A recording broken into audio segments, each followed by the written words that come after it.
Good morning, everyone tuning in. This is the T Podcast. Today we have a great episode for you. We are going to be talking with Jeff Martin, who is a business coach and founder of Company Growth Academy, correct? That's correct. And he is also a partner in the company Short and Fat. We'll be talking a little bit about that in just a second.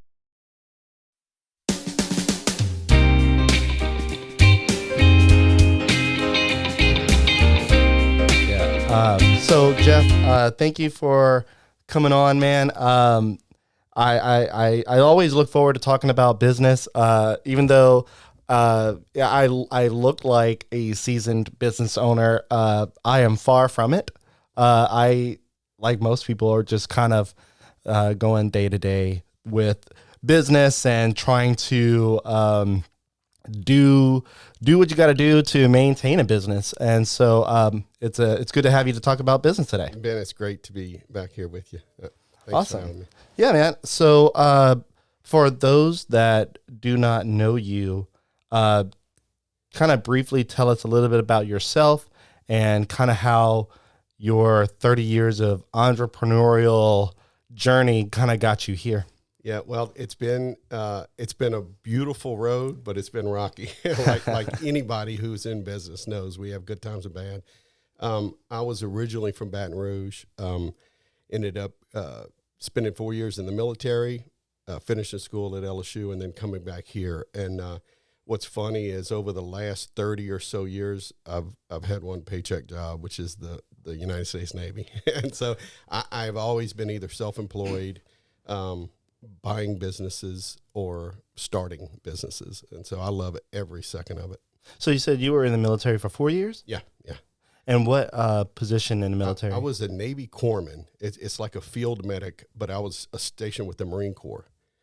So one of my sad stories is I flunked out of school, and I went to my father and I said, "Look, I flunked out." And he said, "Well, you got 4 choices."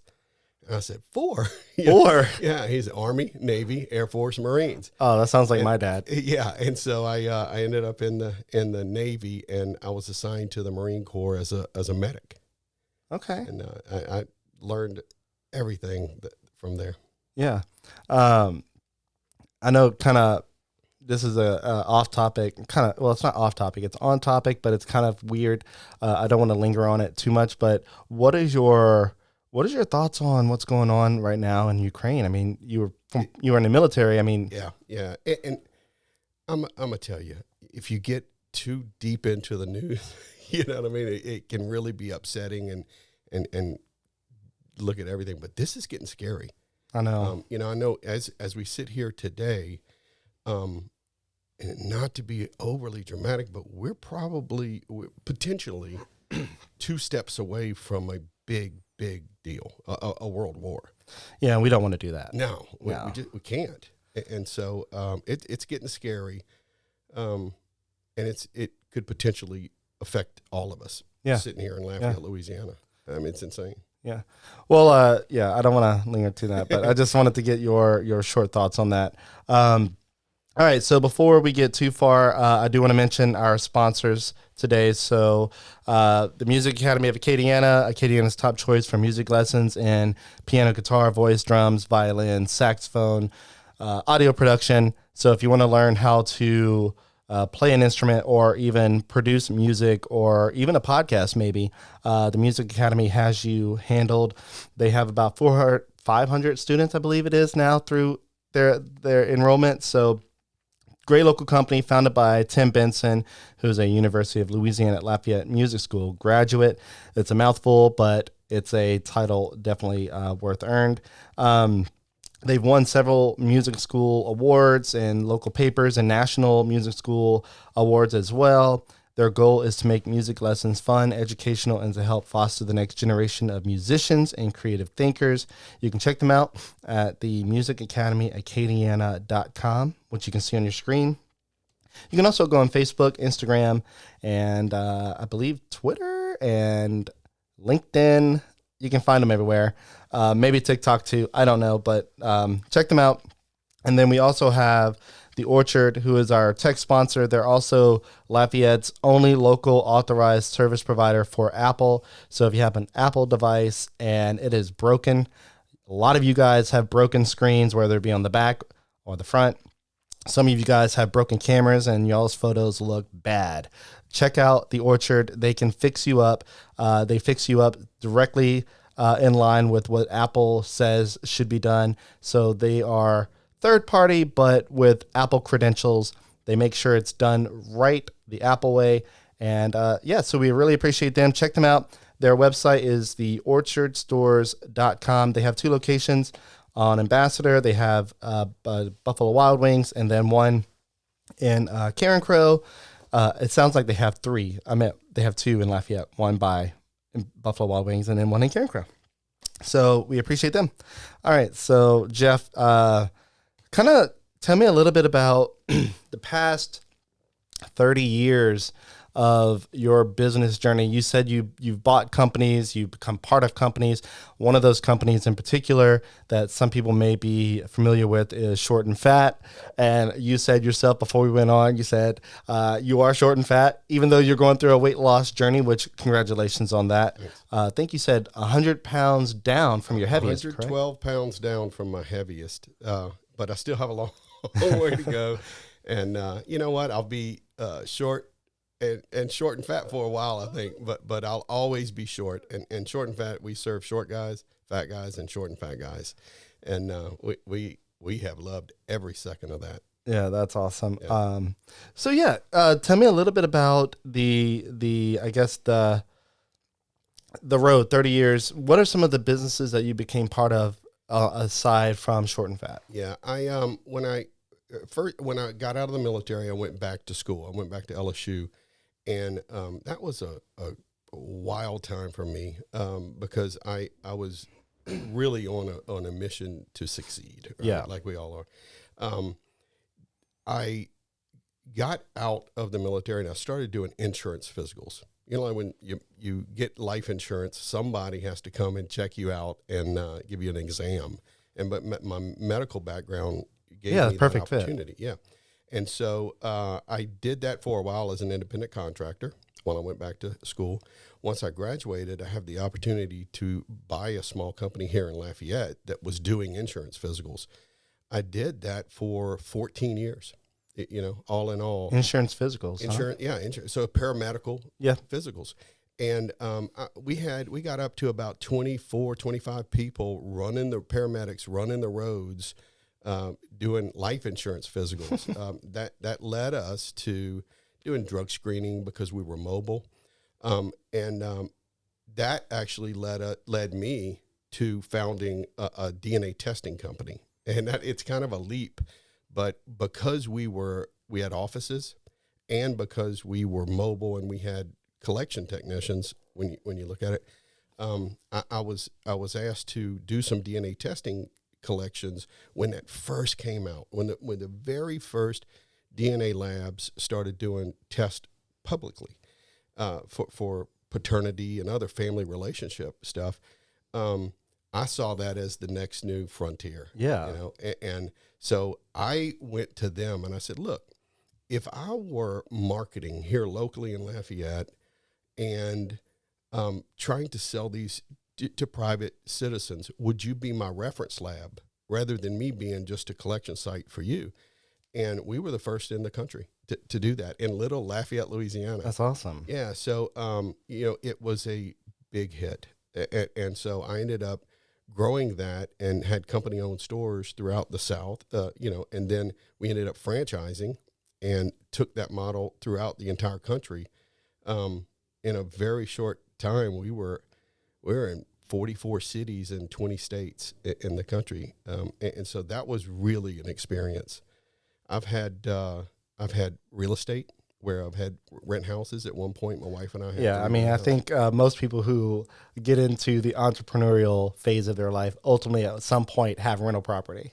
Correct. Even if it's, I talk with my clients today who own businesses, and one of the best routes to go is to own the building you're in and rent from yourself. All right. It's almost crazy not to, but you got to get in position to do that. So, okay.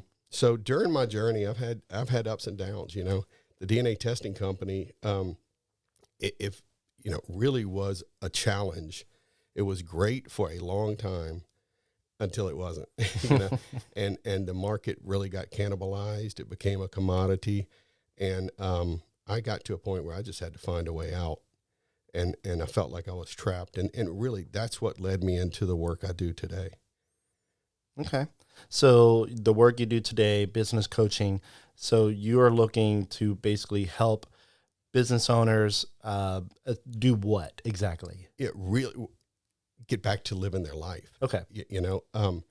If you look, it's really scary. If you look at statistics, 20% of businesses fail in their first year. Yeah, that's scary. 50% fail within the first 5 years. But what's scarier, Ben, is that 1/3 of us, 1 out of 3 adults are considered clinically depressed.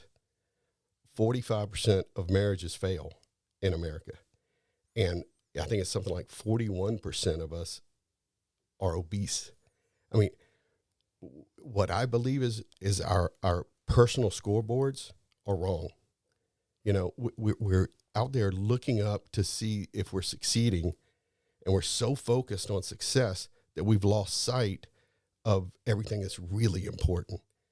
And so when it's all said and done, I help people build a personal scoreboard that includes the relationship they have with their spouse, their partner, their relationship with their kids, their health, what they do for the community, rather than just focusing on success. And like you said, survival, Yeah, right. Because I got focused on surviving the day when I was in that franchisor company, and you lose sight of everything that's really, really important.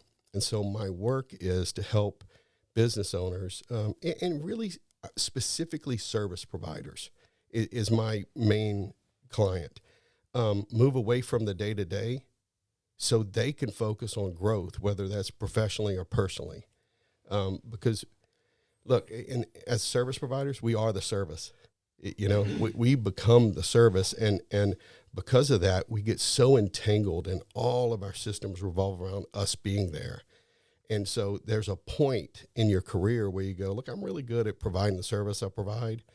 I do it all day long. Right. But at some point, you'd like to leave the store and go on vacation without worrying that everything's going to fall apart. And so what I do is I help install systems and processes that free you up so you can grow. You can take those opportunities that you've been passing over. You can try to vet ideas that come in your head that you've been pushing off, and you can take a vacation once in a while. So that's what I'm all about, man. Okay. So what are some of the challenges that, like, if you can like point out 2 or 3 of the challenges that business owners express to you? So like, for example, in the service industry, what would those challenges be? Well, the biggest one that we've already mentioned, Yeah. that all of our systems and processes revolve around the owner, and our employees depend on us being there. Our customers depend on us being there, and we simply just can't do what we really need to be focusing on. And so that is the biggest complaint. The other one is our systems are focused around us, right? And the reason is because we create these systems on the fly. And most of the times they're up here in our head. Yeah. You know what I mean? And so until you create systems that are balanced, that spread the workload, and they're simple, not necessarily easy, but they're simple. So me as the owner, I can explain them to my team members who are really trying to help me. Right, I can get them engaged and show them how they contribute to our mission. If I don't have anything documented and it's not simple, nobody's going to follow it. Right. They're just going to keep asking the owner, for every decision that has to be made. So at some point, you have to remove yourself, whatever is required, out of the decision making, the day-to-day process, and allow other people to help you. And that's when you really start serving your customers, which is the goal of the deal anyway. That's how you serve them better. So what about the single business owner people? Yeah. So those guys, like myself, I mean, even though I have business partners, like a lot of the day-to-day stuff is up to me. And if I don't feel like doing something one day, nothing happens. And we all have those days where we just don't feel like doing it. We do. And that's where I feel like, I go in and work with clients. One of the things I often start with is your life plan, and creating a vision for where you want to go and how you want to get there. The most important part of that is if your life plan and your vision there aligns with your business vision, then it's a beautiful thing. But when it doesn't, those little mundane things that you have to do for work become things you feel like you have to do for work. Yeah. Rather than really aligning with where you're going and being really clear about that.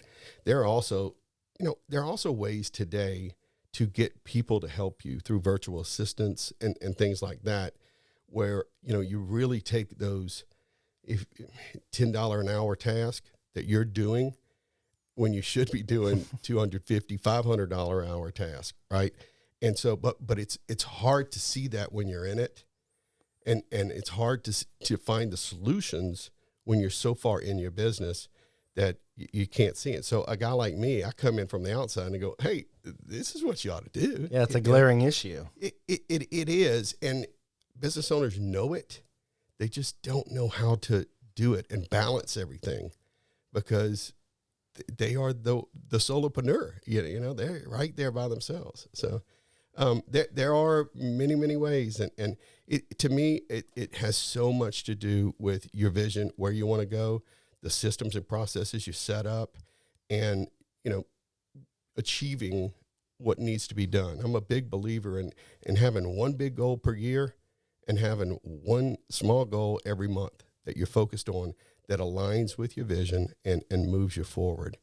And look, you can take that in business and life and health. In fact, everything that I coach, I learned from my health journey, Yeah. So that was one of the things that in setting up and preparing people for this podcast episode is that you going through a weight loss journey. I mean, there's a lot of discipline to be had to achieve a weight loss. A lot of people want the quick fix. A lot of people that probably are, they don't want to admit to, but they want the surgery. They just want surgery. They say, I don't want to work for it. I just want to get surgery. But what's funny is if you watch shows like off of TLC, you have to work at least to get the surgery. Yeah. A lot of times you have to get in a position where you can have that surgery. Some people are too big. Yeah. Some people are in the 600-pound range, and there's a show popular for that particular weight size. And there's also another show, 1,000-Pound Sisters, where they're trying to get their weight loss surgery goals met, and one of them has met it. The other one is far from it. Wow. And what it is, it's all mental. It's all up here in her head, and she just wants to live the party life. And you can kind of fit that into a business owner. They want immediate gratification. They want to be the business owner that's making, X amount of dollars per month or year, whatever that looks like. There's this new, and I'm going to expose a particular industry, but there's a new tea shop trend. Oh, I'm going to hop on that. I'm going to be rich. Yeah. Well, there's some work, there's some discipline, there's a lot of mental stuff that you got to go through.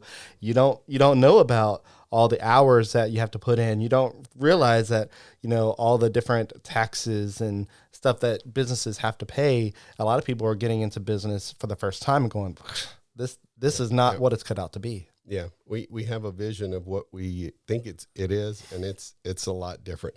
Easy is you think, I want to be my own boss. Well, the day you get into business, all of your customers are your boss. And so it's just one of those things. You're speaking my language when you're talking about discipline and all of that, because we do like quick fixes. We've been trained to like quick fixes.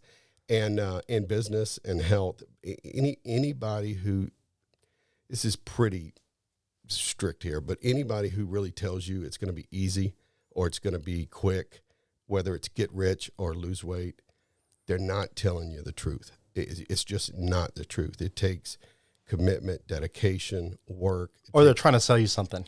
That's right. That's right. And you know, I don't know what they're trying to sell you, but it's not real. And so it takes a while. Okay, man.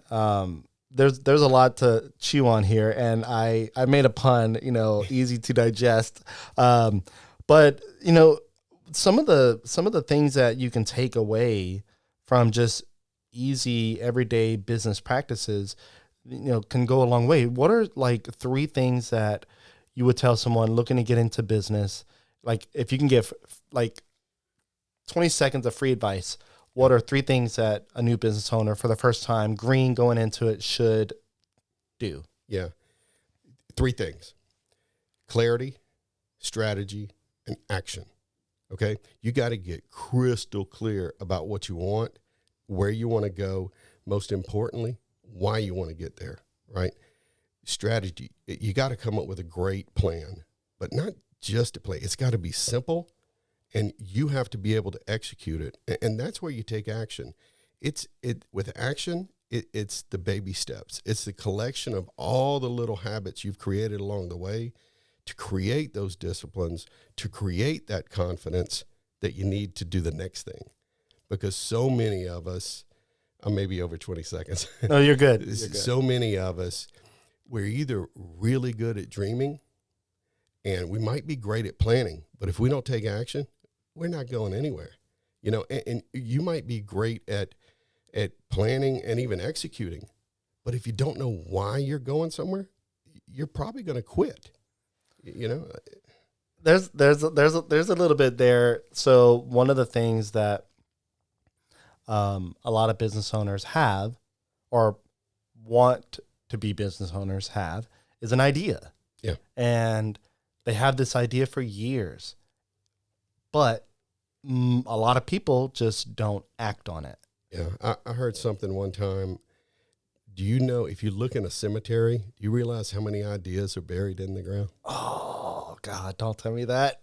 It's sad because I'm an idea guy. I think of a new business idea about every 6 or 7 minutes. Right. Yeah. And so you can only act on so much.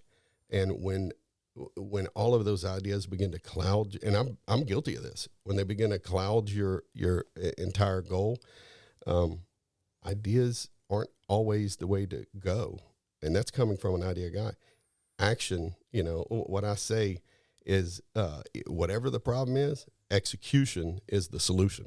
You know, we have to learn how to execute, but without knowing why, without knowing how, and then taking action, you're going to go nowhere, or you're going to be very disappointed. And don't think I haven't learned some very hard, very, very expensive lessons. I have. What are some of those expensive lessons, if you don't mind? What are some of those? I don't mind at all. You know, I believe that if I don't share my experiences, then I can't help you avoid those experiences or take advantage of things I've learned along the way. And I've learned from everybody. I learn from my clients every day. I learn from, you know, other coaches. I learn from experience. One of the hardest lessons I learned was when I was in the DNA testing business. Like I said, everything was really great. We spent years, and this is just to show you how wild it was back then. We spent years where we never had a month where we didn't increase revenue. Years and years and years. And then 4 events should have closed my doors. One of those was in 2007, there was the Great Recession. Okay. Right. There were millions and millions of business owners who were closing their doors. I got into a strategic alliance, a partnership with another company, and we were creating a product, a really cool product based on DNA testing. About 2 weeks before our launch that we had invested a lot of money in, the guy had a heart attack and came out of nowhere. He was young, relatively healthy, And 2 weeks before he had a heart attack, well, his family was not in a position to keep their business going. And so they closed their doors. And truthfully, I should have closed my doors too, because we'd invest so heavily. But I was determined not to fail, right? And so, we picked up the pieces and we kept moving on. Then, I don't know if you remember this, I think it was 2008, Hurricane Gustav hit. Yeah. And we were, all of my company-owned stores were here from Houston to Jackson, Mississippi. We had about 9 of them. And Hurricane Gustav really hit us hard. We probably should have closed our doors, but I was determined not to fail. And then a month later, literally 1 month later, Hurricane Ike came in and caused $80 billion worth of damage. Our entire Houston office was just wiped out, literally wiped out. Houma, New Orleans, Baton Rouge. Here in Lafayette, we were closed for 2 or 3 weeks, 2 weeks, I think. And in Jackson, Mississippi, it really killed us, and I should have closed the doors. The challenge is, the lesson that I learned, and a lot of business owners learn, is, look, we conceive these things in our head, and then we bring them to life. They're our babies, and you can't let your baby die, right? Right. And there, any one of those 4 events, the recession, the partnership, the strategic partnership, and either one of those hurricanes should have closed our doors. But I couldn't fail. I had to keep it going. And then I struggled for 7 years to get it into a position where I could just get out. And that's a long, long journey. So let me know if I'm following correctly. You should have let it go. Yeah, 100%. So I think there's a good lesson there, is knowing when to fail. Obviously everybody's afraid of failing. You don't go through life going, yes, you don't wake up like, I can't wait to fail today. Yeah. But it's going to happen. How do you set up or prepare a business owner for that possibility? Like, how do you educate them on knowing when to fail? Maybe not at their business as a whole, but like, it could be an idea that they have for their business. Like, how do you coach them into letting something go? Yeah. And it's hard, but it's a tough reality in life, in business, and everything. I will tell you personally, one of the things that really drove me was something that happened to me during the war. And I was coming home. We were coming back. I was with my executive officer at the time, and he said, "Hey, Doc, we're going home. We made it." And he handed me back the letter that I wrote to my parents in case I didn't make it back. And then I handed him back. I had held his for weeks, in my flak jacket. On this plane ride home, it was about 29 hours home. At some point, I read that letter, and I wrote to my parents. I said, "I'm sorry you're reading this letter. I'm sorry I didn't make it back home." And I kept saying how sorry I was. And I was sorry I failed. Again, the reason I was in the military was because I flunked out of school. And so sometime in the sky between Saudi Arabia and California, I made a vow to myself that I would never fail again. And that's what drove me for 17 years. And that's what drove me to make that decision every time I would choose not to close a store. For most of us, it's about confusion. We're choosing to be confused. There are things we have to do, but we choose to be confused. Explain that, I guess. What do you mean choosing to be confused? Like, right now, if you could say that I'm confused about something, what would that be? Like, all right, so let's say we were doing this podcast interview at 11 a.m. Okay. If you're out at a Mardi Gras party, as it just passed, but till 3 or 4 o'clock in the morning. Yeah. Are you choosing to be confused when you know you got an interview at 11 o'clock? Oh, you know what? Okay. I think I see where you're going. Yeah, and we do it all the time. We have a client that's coming in and we have a presentation, but we choose to put the slide deck together the day before. We know what we need to do, but often because we're so deep in it and we're so entangled by our businesses, we choose to be confused. So You know what? You're having me hold up a mirror. It's hurting right now. It's hurting. Let me tell you, there's something that I obviously know that I need to work on, and it's a struggle. It's almost become, to me, a part of just quote unquote who I am. Like, oh, that's just who I am. I am bad at time management. I have been bad at time management my whole life. Yeah. I'm a chronic procrastinator. In school, middle school, high school, most essays, most reports were done the night before, and some cases the day of, or not at all. I would get to the class, and there was times where I just didn't do my report. I'm like, I didn't do it. yeah, Because at this point, I don't have enough time. I'm like, what do you want me to do?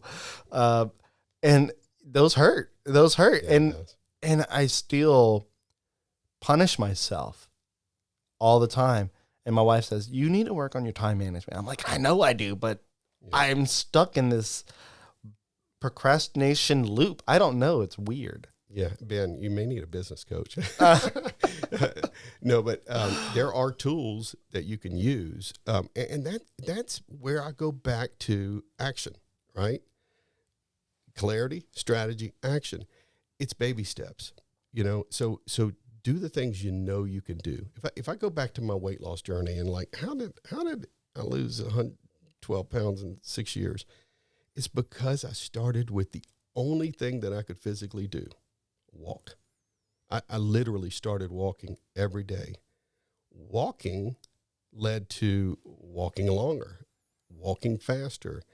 That created energy and courage and strength to do the next thing, And the next thing was, I knew I could cut my food consumption by a third. That led to strength and energy and courage, and confidence to try something else like weight training that I had not wanted to do for years. And that's the exact same thing in business. We know we're procrastinators. We know we have to be prepared to do something, or we have a project that's due. There are tools we can use to help you baby step that thing into reality.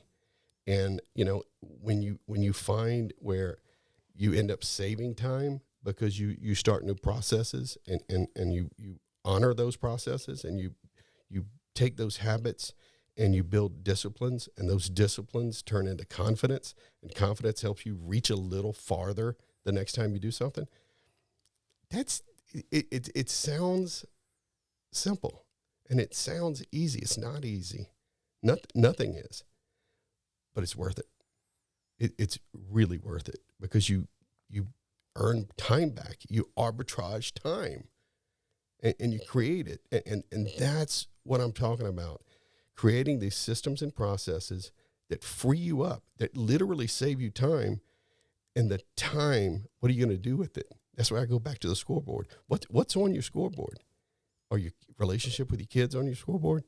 Is your wife or your husband on the scoreboard? Your business needs to be there, but so does your health, and so does your community, and so does your ability to have time to be creative, right? And so it's all about what you value in life. And the challenge is when you're surviving the day in a business, The challenge. it's a challenge. Yeah.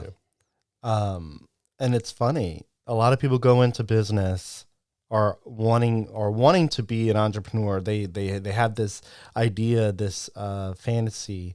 And one of the things that I think a lot of people, including myself, I mean, this is one of the things I've always thought. It's like, oh, I'm gonna start my own business. Of course, hopefully make a lot of money. and then, have all this time, have all this free time to do stuff. Like I can go on like vacations, I can travel.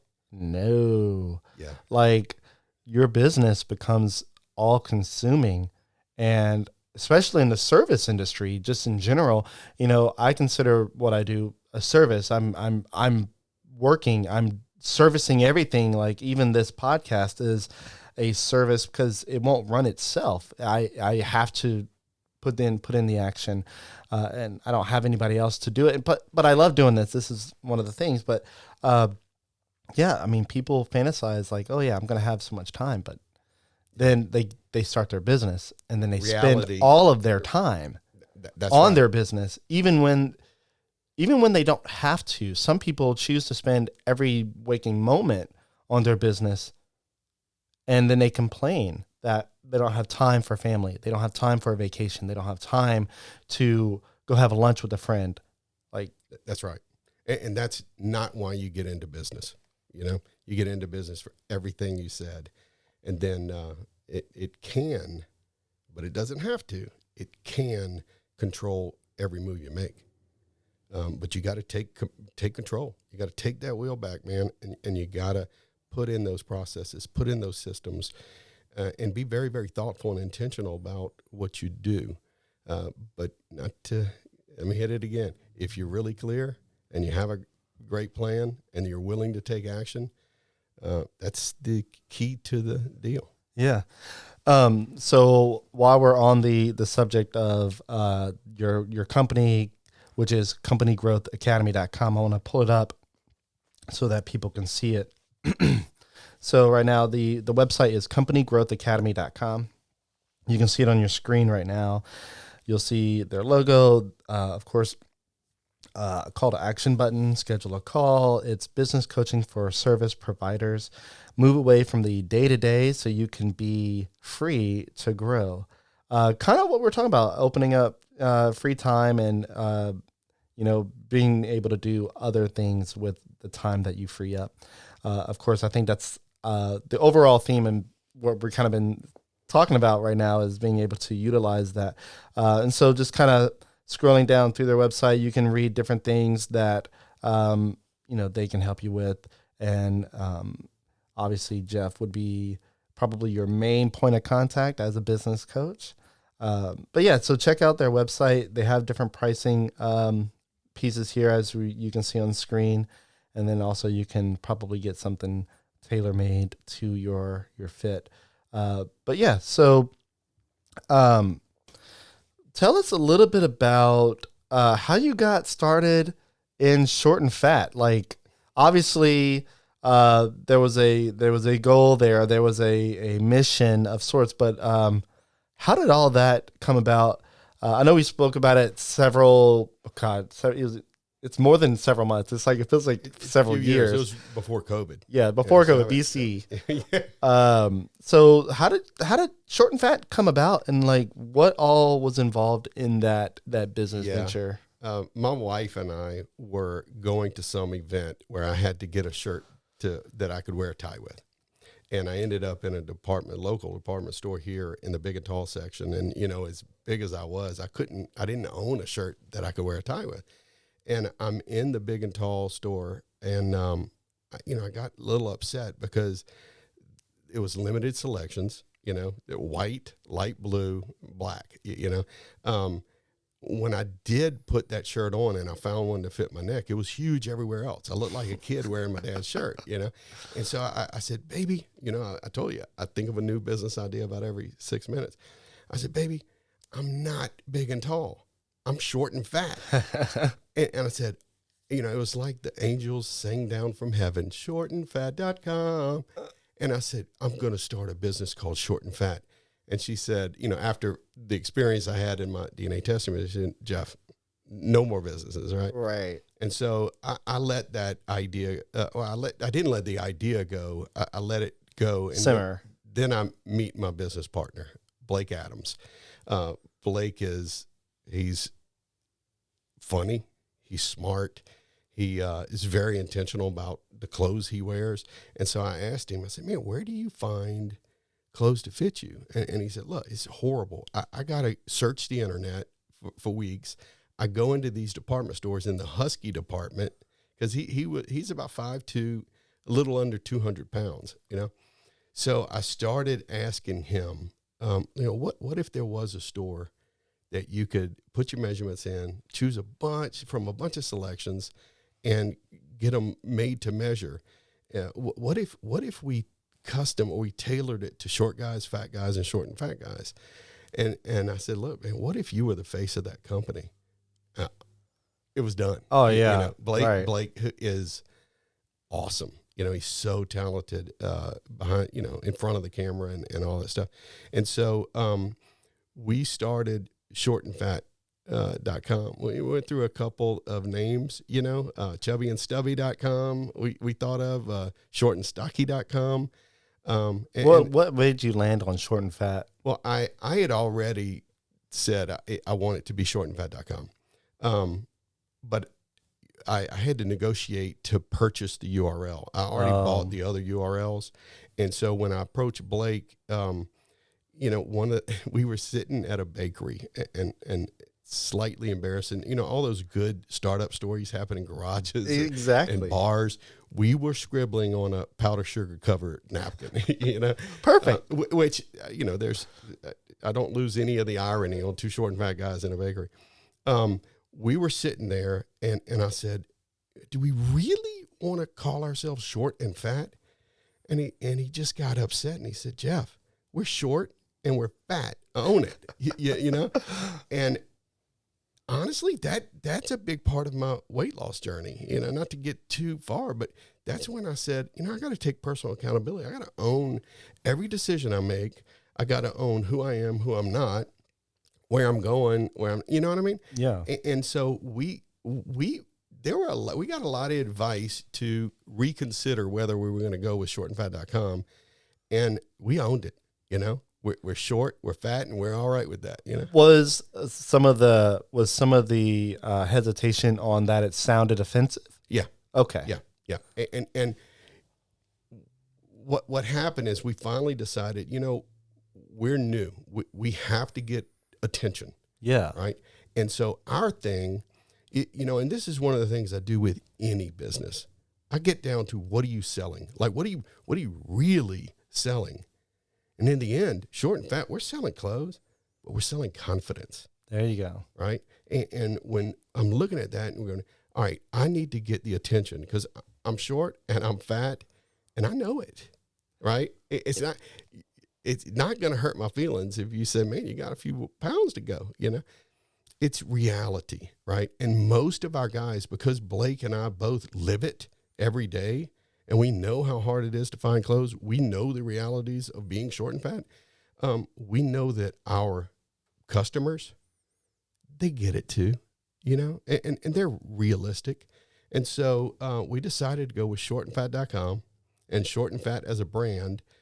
We got their attention. We quickly, our thing is to kind of make them laugh and let them know they're welcome here. And then, sure, we're selling clothes, but for us, it's about confidence. And as long as we keep that up here and we keep, straight, then our messaging is clear. Our messaging is consistent, because we don't just know our people. We are our people. Yeah. And that's what we have to do in business too. How is the business going? I haven't seen it pushed too hard lately. Yep. But is it still something that's growing, or it's shocking, really. COVID put a little damper on us. One of the things we were doing just before COVID hit is we were moving to an e-commerce site. And at that time, it was really hard to get programmers because everybody was paying whatever they had to pay. So the programmers were getting, it was like, man, this is time to cash in.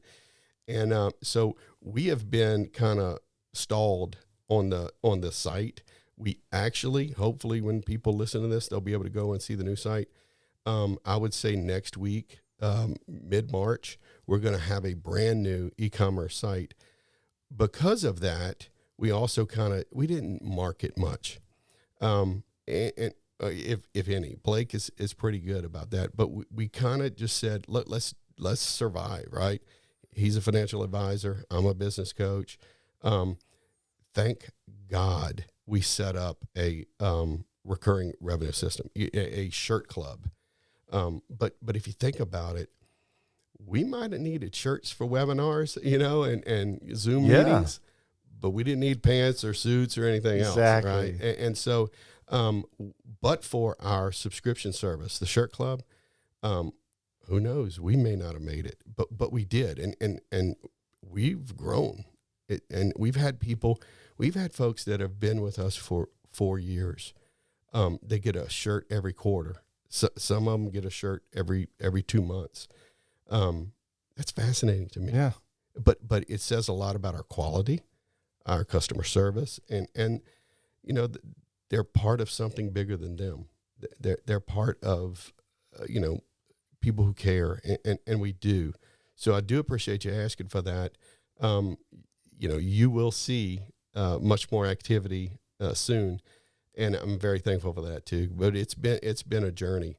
But everything is great. We set that business up, to be profitable and be able to sustain that profit.